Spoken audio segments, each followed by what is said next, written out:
Hello, everyone. My name is Gabriel Ellis, and welcome to the Curious Mind podcast. I take a deeper look at psychological, spiritual, self development topics because I think that in the regular way in which these topics are portrayed on the internet or in YouTube, they are handled too superficially. And so I'd like to invite you and introduce you to more complex perceptions on topics that sometimes are close to everyday experience, sometimes a little bit further away. Today, I would like to be quite close to everyday experience with the topic of the I in stress, when the present is overwhelming.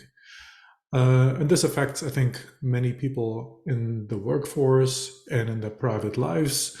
We have, at least in Europe, we have record numbers when it comes to sick days, sick leaves due to psychological distress, mental distress. And I would assume that in other parts of the world, this trend is either catching up or just the same as we experience it in Europe. Popular phenomena are burnout, and obviously there's much talk and information about burnout. And also in relationships, we have on a high level, we have numbers of separation, divorce, single households, and so on. Not that this is seemingly exponentially rising, but the trend is relatively high. Another indicator is the frequent use of antidepressants, anxiety medication, all these sorts of kind of crutches and helps. Not usually not counted here is the abuse of normal drugs, so to speak, alcohol, THC, the drugs that are commonly available. Surely people are self-medicating in this way as well. So there are surely many aspects that contribute to this phenomenon. And usually when I talk about it, or I think also when you look at other content that is provided by professionals or semi-professionals, we look at a more personal, individualistic approach. What can I do to reduce my stress? How can I improve my relationship? All these sorts of questions. Today, I want to look at a more systemic level, because my experience in my clinical practice is that when clients come to me for therapy, they often have not talked in depth about the issues. And because of that, they could not explore the interconnection of different phenomena in their life. And as a consequence, often enough, they have the perception that they are quite alone with their problem. They think that this is the problem that only they have, or that a minority of people have.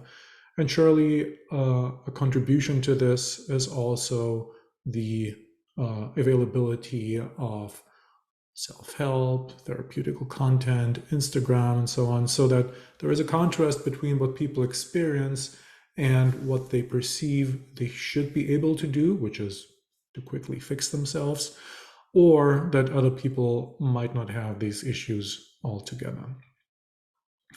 When we generally look at mental issues or the mind in general, we can distinguish between two kind of improvement factors or blockers, hindrances. So the one perspective is the perspective of challenges, right? So I have my problems, and either I talk to friends, I read books, or I go to therapy, and then I describe my problems. Problems with myself, with my confidence, with my partner, burnout at work, and so forth. Now, often enough, another perspective is lost here, which is the perspective of resources. So while the challenges and the problems are on the heavy side, what is supportive is called, in positive psychology, resources. And the fact that I have a problem can be due to a big problem that I have, in fact, but it can also be indicative of me having not enough resources. So ideally, in therapy, we want to do both. We want to systematically look at how the issues continue to be in my life, reduce the impact of the problems, solve the problems if possible. But on the other hand, we also want to increase the impact of the positives, the resources. Now, keep in mind when I'm delving more into the problematic side of challenges in this video, I don't mean to say that challenges are negative only. We need to be challenged. We want to be challenged. Challenges is something that we grow with, something that dramatically increases the quality of our lives when we're able to handle them, something that makes us grow and develop. But too much challenge is an overburden for our organism and for our mind.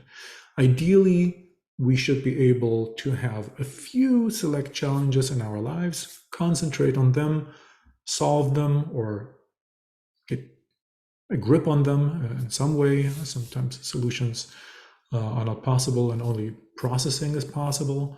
And then we can move over to the next challenges.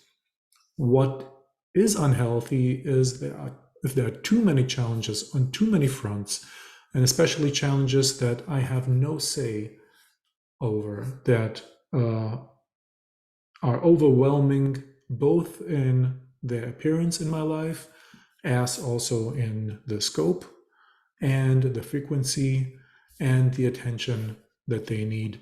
Under these circumstances, we just become frightened, overwhelmed, depressed, or even develop some sort of trauma symptoms. What we need in order to grow from challenges is self-efficacy, the ability to choose, to focus, to process, to digest, to develop and implement. Okay, so keep that in mind. Challenges can be good, but under certain circumstances.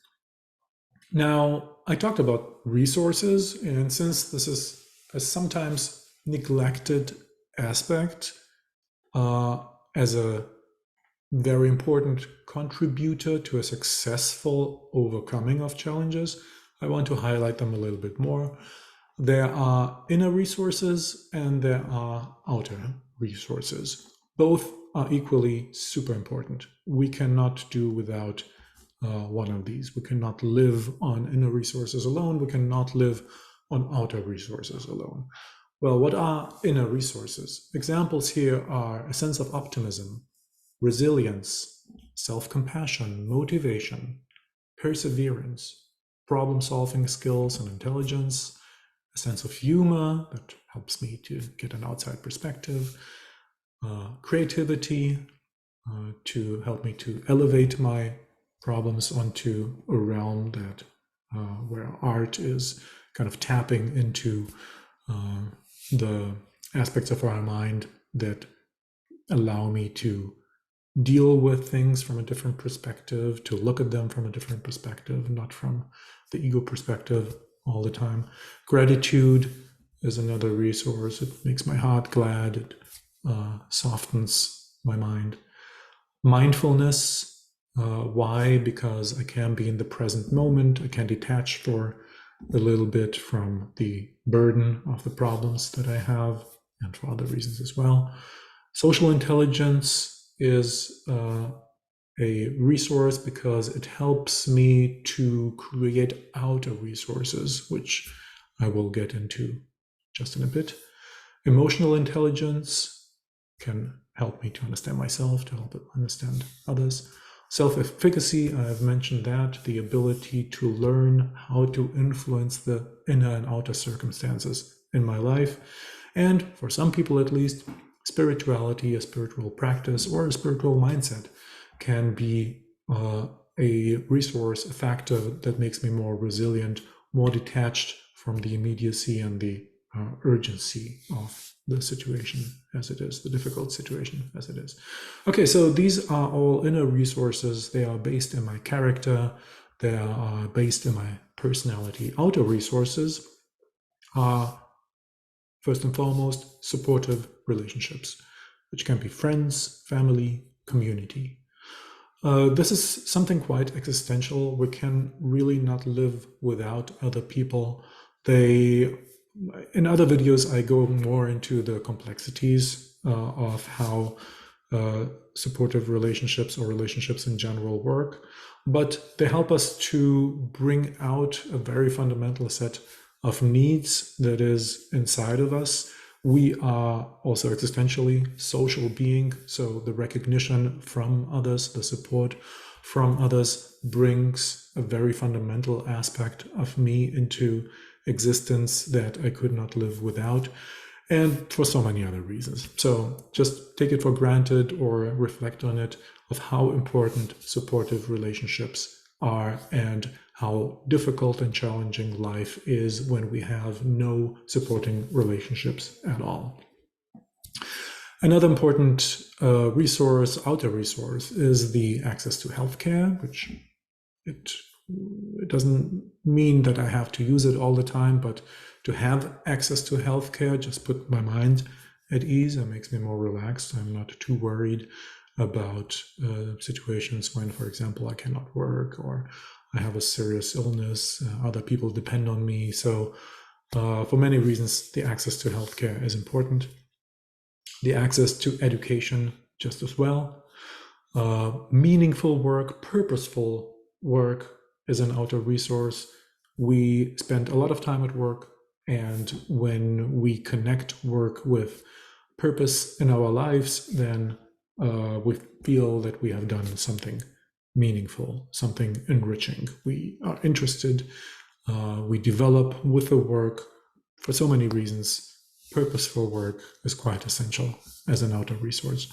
Of course, financial security, and I've mentioned money, socioeconomic status, and financial security not in the first place because it is mostly symbolic. Financial security is something that I connect with the potential to do things, to buy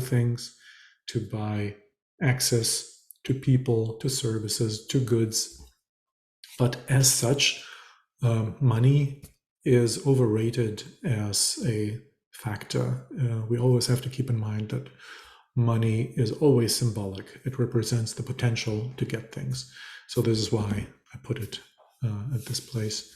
Positive role models are important for us because this is partly how we develop. Surely when we're young, this is quite important in the form of parents, friends, mentors, but also later on when we learn and we develop as adults. Cultural traditions are an outer resource that can make us feel at home and embedded in the community where we live. People who live as expats somewhere else, they sometimes see how markers of culture and of tradition are missing, and it might be maybe annoying to be exposed to the cultural traditions that where we have grown up in, but they can have something quite comforting and enable us to feel at home, which is, again, another important resource. The access to nature is important, and here this is a challenge for urban community planners and for urban population, because if they don't have parks, recreational areas right in front of the doorstep, then it's a logistical challenge to visit them and just to enjoy the quite primitive satisfaction that comes with being surrounded by nature. And a final resource that I want to mention is social support systems. There are so many. I would count even some bureaucratic services among them. All the things that enable us to live a normal life in society are part of the outer resources. So, having described the inner resources and the outer resources, when resources are missing, like I said in the beginning, when they are missing, it's quite difficult to deal even with smaller issues. Because, a metaphor for resources can be my battery, and when my battery is empty, and challenges demand more energy and attention, I simply have nothing to give. So we need those resources as a balance, as a battery to enable us to deal with problems at all, to have a good quality of life. The foundation for the inner resources that I mentioned, optimism, self-compassion, motivation, perseverance, all of these things, the foundation for those inner resources, they come from childhood, earliest childhood, from the way that we are raised, from the first circle of friends, and that goes into young adulthood when we go to school, we finish school, and university. These are the formative years. This is when our personality develops. Of course, we remain to be malleable. We always adjust with the circumstances, but the foundation of the personality is laid down in those years. Parents nowadays especially are quite aware of the responsibility they have in child rearing, and they seem to put more and more effort into correct child rearing and to the positive values in education, to instill positive values in education is, I think, something that most parents nowadays are quite aware of, that you should encourage your children, that you should teach them self-efficacy, not to be afraid, to count on the support of the parents, and so forth. Yet, it seems that even though it's quite a present, prominent theme for parents, that they want to do the right thing, they don't want to make the mistakes of the past where children were often given a stern treatment, punishment of many sorts, so that they developed a self-image that was negative, that their self-image was too conditional, too dependent on performance and so forth. For the past generations, parents more and more actively want to avoid these mistakes and want to raise their children with a sense of, in quotes, unconditional love, broad support base, accountability, and so forth. But in a way, it seems to be more and more difficult to implant those positive ideas and those positive self-views into children and young adults. Which means, or as a consequence, we have, bigger than ever, it seems, an industry of self-development that seeks to remedy the lacks of personalities that see themselves in a negative light. What is kind of an abstract description of what is happening, which is that we are bombarded in social media, in conversations and so on, with all those well-meant tips, hacks, and so on, how to improve, how to love oneself, how to set borders, how to be positive, how to identify red flags in other people, and so on. And yet, in both my clinical, but also from a sociological observation and publications, you can read up on it in sociological publications, statistics, and so forth. And yet, this seems to be rather the expression of a symptom, not a solution. In other words, the fact that all this great information that is out there, how to treat yourself well, how to have good relationships, and so on, it doesn't seem to solve the problem. If it were to solve the problem, the necessity for this content would disappear. Instead, it seems to be quite stable or even increasing. Separation rates, divorce rates don't go down. Prescription of antidepressants doesn't go down. Burnout numbers don't go down. So whatever the content in the self-help and self-development community and the audience of it is, it doesn't seem to solve the problem.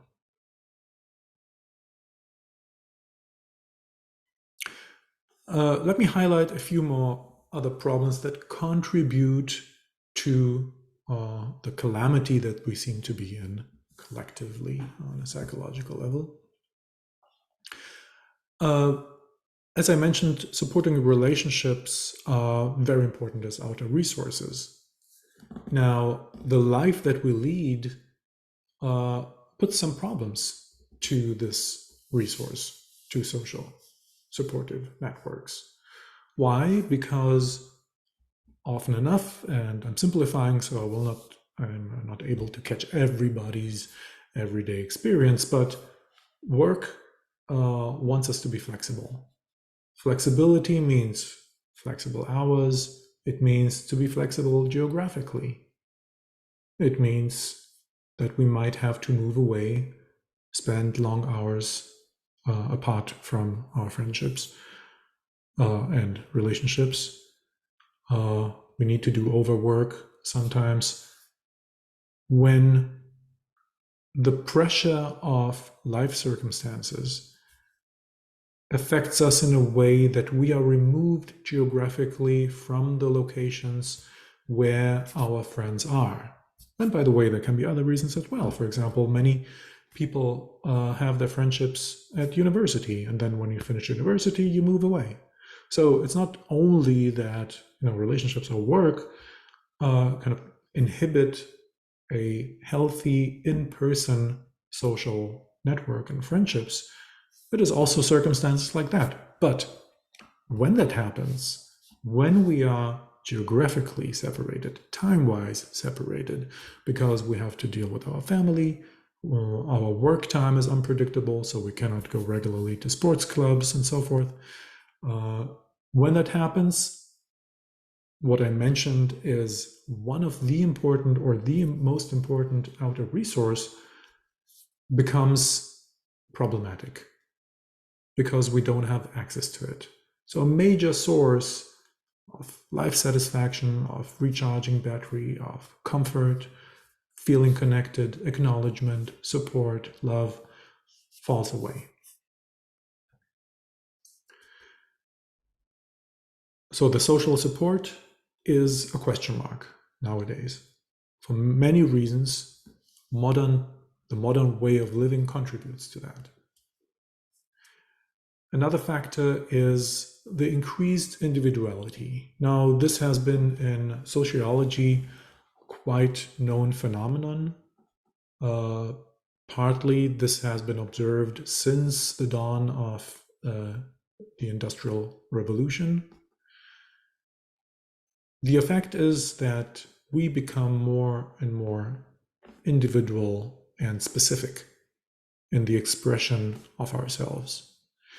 We have a more and more individual and demanding fingerprint of needs that we want to see satisfied in order to be satisfied.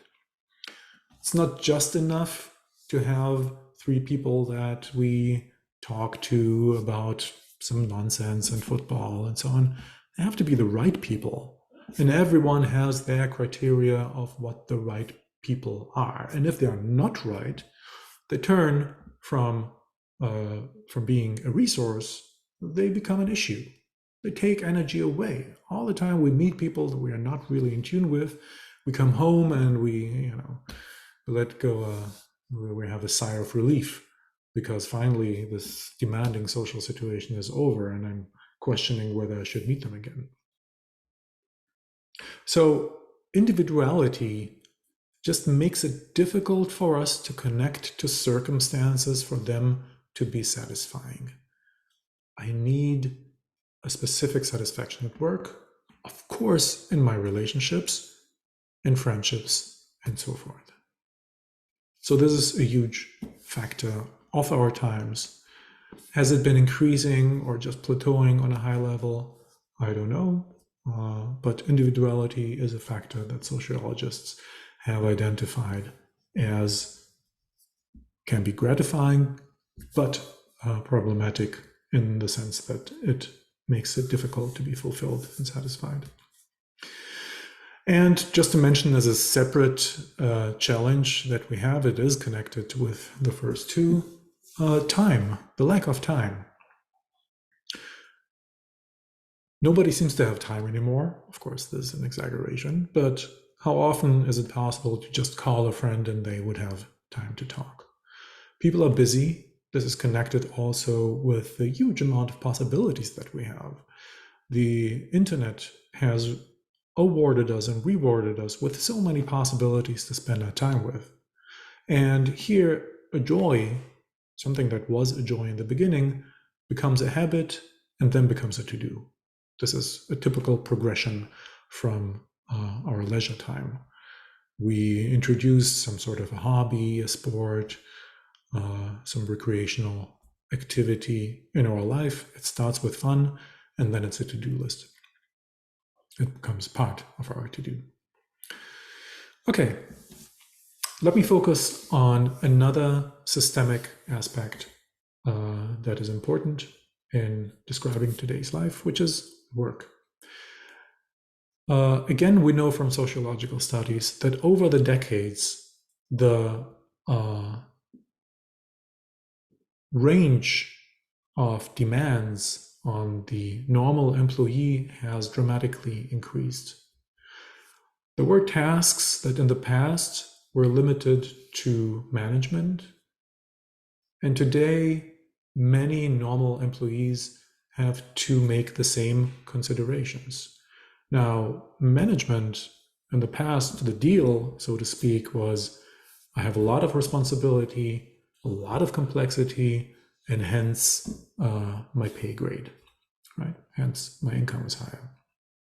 And because normal employees kind of have more dull, routine work, they just execute what managers ask them to do, that justifies that their pay is lower. So even though, again, this is quite a simplistic view, but keeping it simple as that, in the past, it was more common to have a stressed and challenged, rather small group of management, mid-level, high-level management, and employees who were, of course, challenged with work, but not in terms so much of responsibility and complexity. They, to put it in simple words, they could do their job and then go home. And not having to think too much about work if they were not stressed out by other colleagues or the bosses were not treating them well. But work as such was not such a big deal. Now, this over the last decades, and I'm talking about a trend that went on surely from the 50s on after World War II, more and more of managerial responsibilities fall onto the normal employee.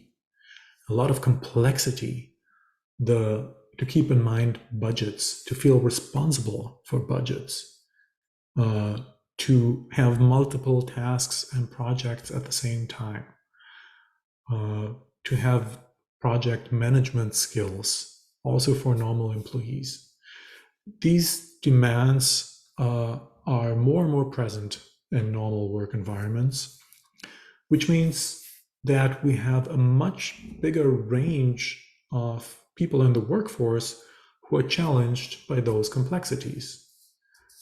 Now, of course, there are positive aspects as well of complexity. It can help me to be more identified with work. It helps me to grow as a person.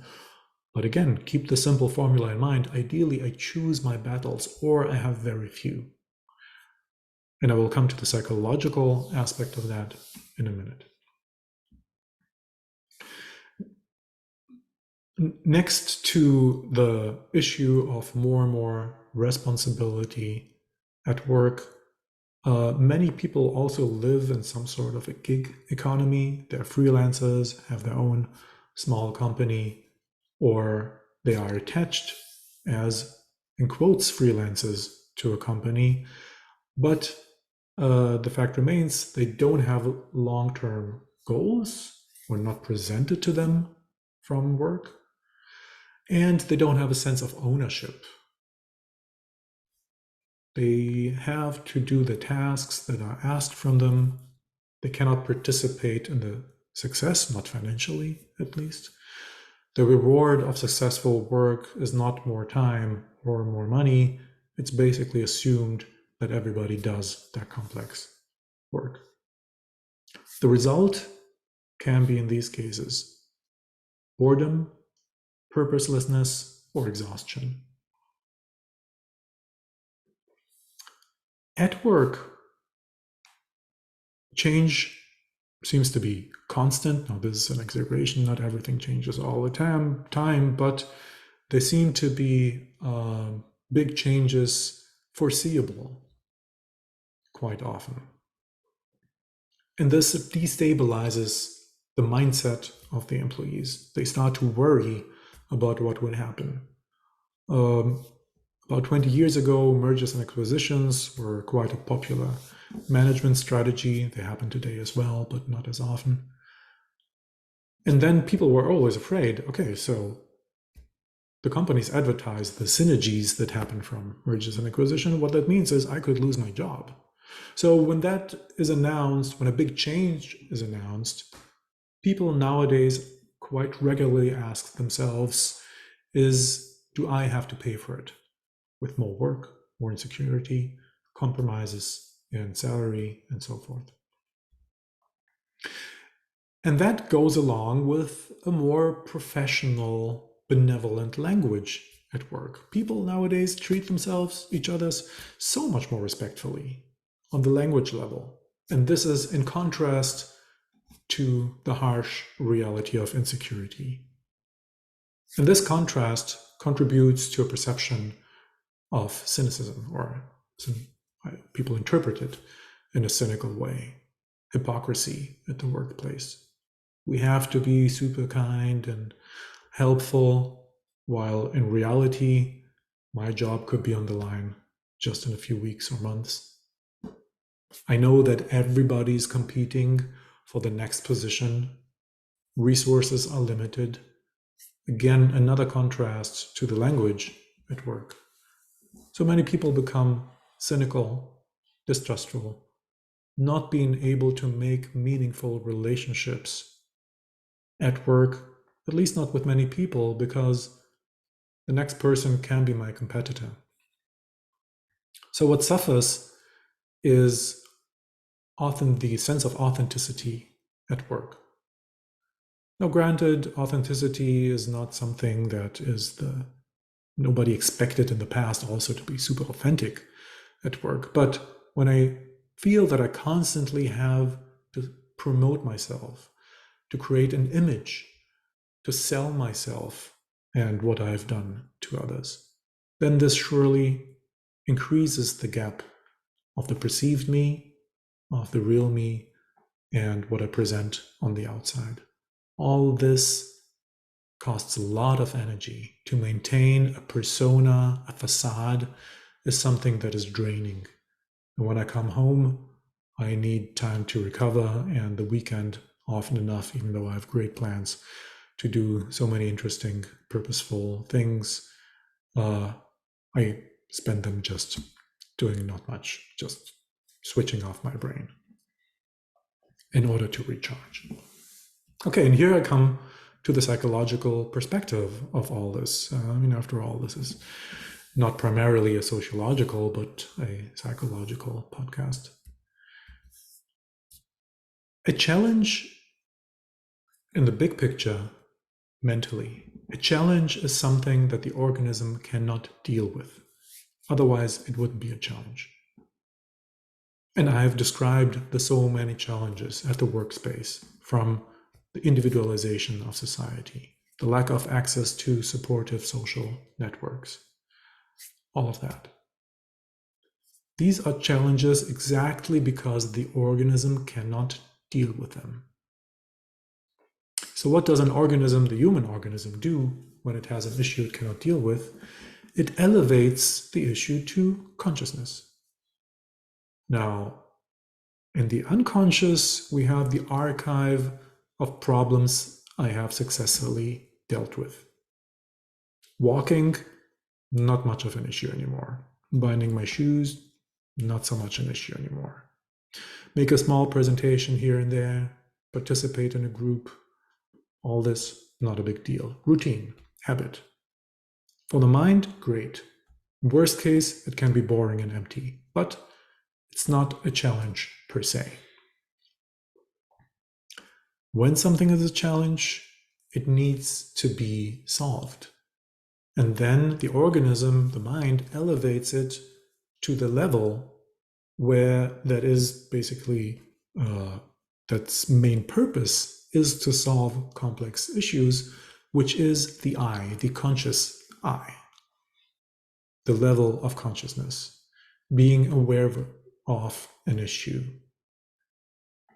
churning it, keeping it in mind, finding for a solution, observing outside circumstances if they give me a hint of how to solve this issue, researching on the internet, in conversations with friends, in therapy, researching what could be a solution to the issue. These are all functions of the conscious I. Now, the conscious I has a few characteristics of which I want to single out two. One, it is amazing for complexity. It can deal with a lot of complexity. I fold a topic back and forth. I can look at it from the outside, from the inside. This is an amazing contribution. But its bandwidth is relatively small. So this is basically the price we pay for the ability to deal with complexity is we cannot deal with too much complexity, and we cannot deal with many complex topics at the same time. When that happens, when we have many topics that need a lot of differentiation, that have an impact on my future, and they're elevated into the mind, it cannot switch off.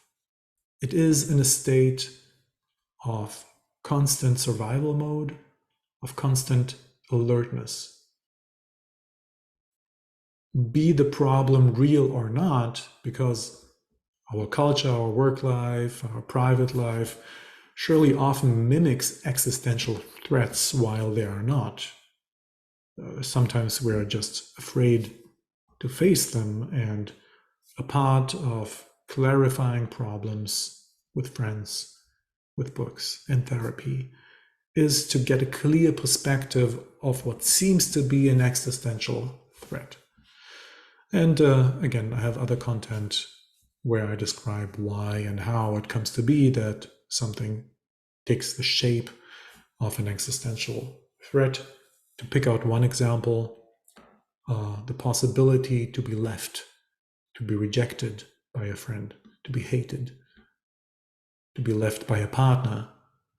All of these in real life is not a catastrophe. It becomes a catastrophe exactly because we are existentially social beings.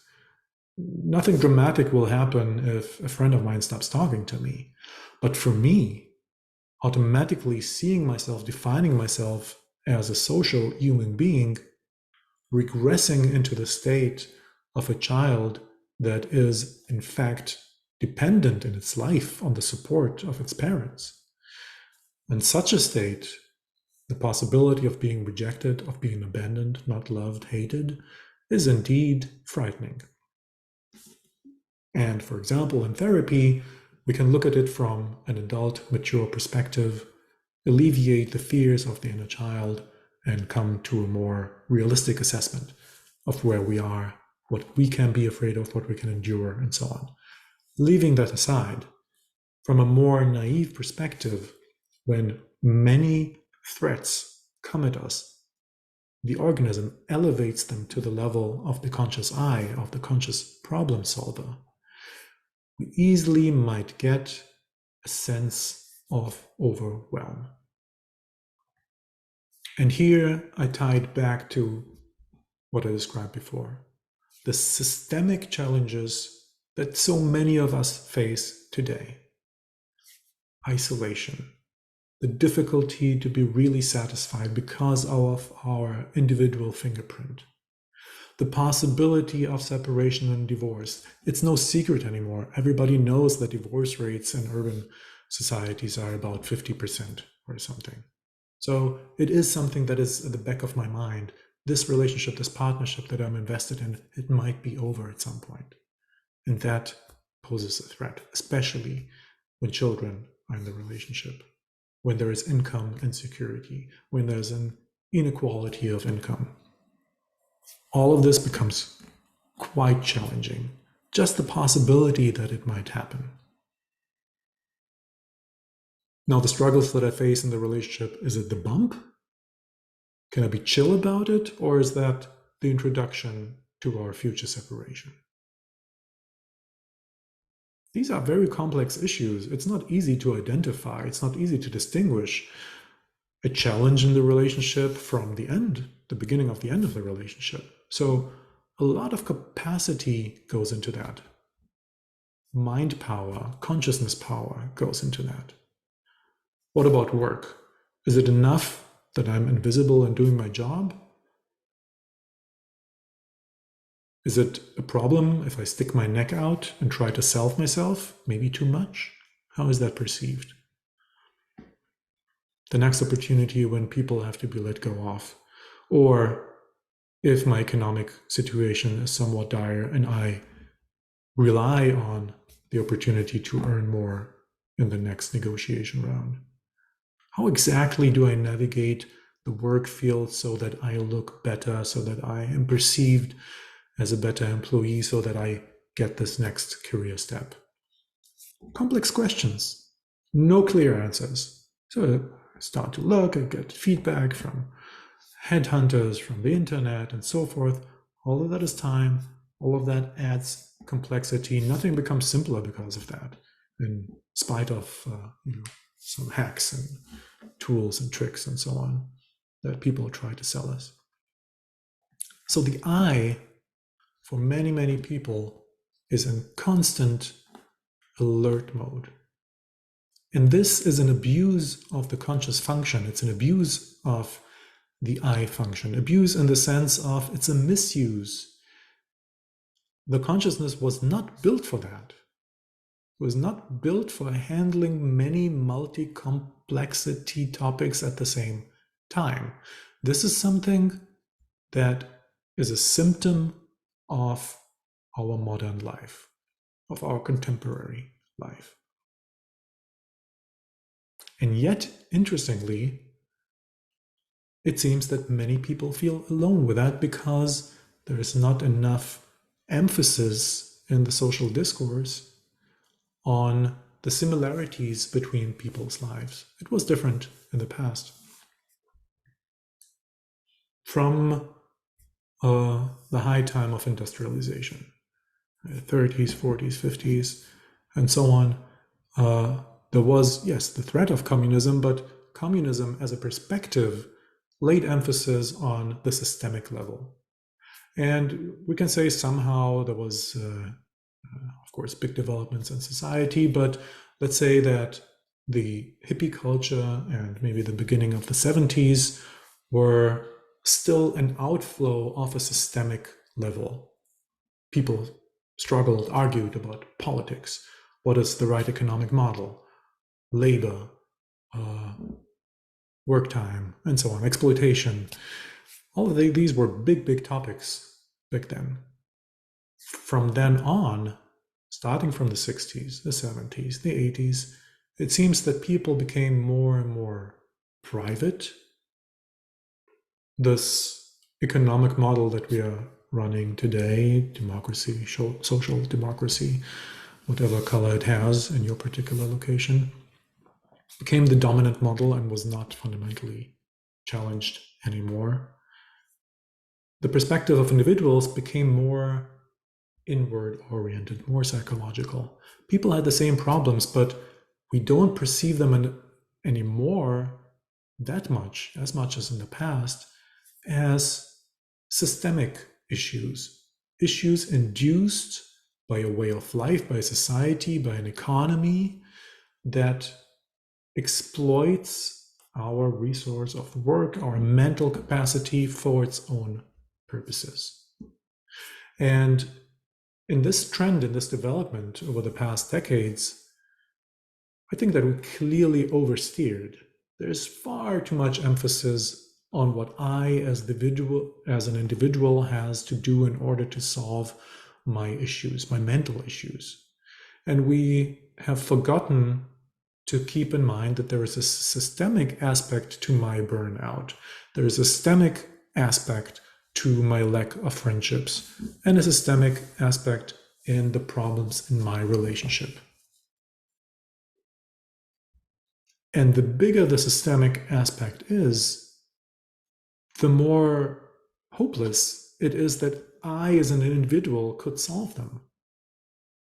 So I might sound a bit pessimistic here, and I don't want to devalue the purpose of therapy and self-development and so on, but I want to give you a perspective that helps you understand that not only you're not alone, you are sharing the basic issues that you are facing with probably a majority of people. Now, not everybody develops a burnout, but most people have the burnout at their horizon. It might come to fruition to them, or an anxiety, or a depressive episode. The official numbers are quite high. The World Health Organization says that depression will be one of the major, is already and will in the future, will be one of the major threats for economies because of sick leaves. We can count burnout as a specific form of depression because there's no official diagnosis in most countries of burnout. So this kind of overwhelm, it is real, and it is to a good part systemic. For sure, it is to a larger extent systemic than we usually perceive nowadays. So keep that in mind as a context to when you try to solve your issues. Keep in mind they are not created by you alone. It's not your negligence or your stupidity or your lack of effort or whatever only. It's more tragic, rather, that we as individuals nowadays have to fix issues that were partly instilled in us by the way of life, the society that we live in. And these are my closing remarks for the topic today. I think it's quite interesting and fruitful to reflect the community aspect of our mental well-being more in the future. And I hope I've contributed to open your eyes a little bit to that perspective and maybe look around you inside the work situation, your company, and society as a whole to see how there are contributing factors to the challenging situation that you see yourself in. Thank you, and until next time.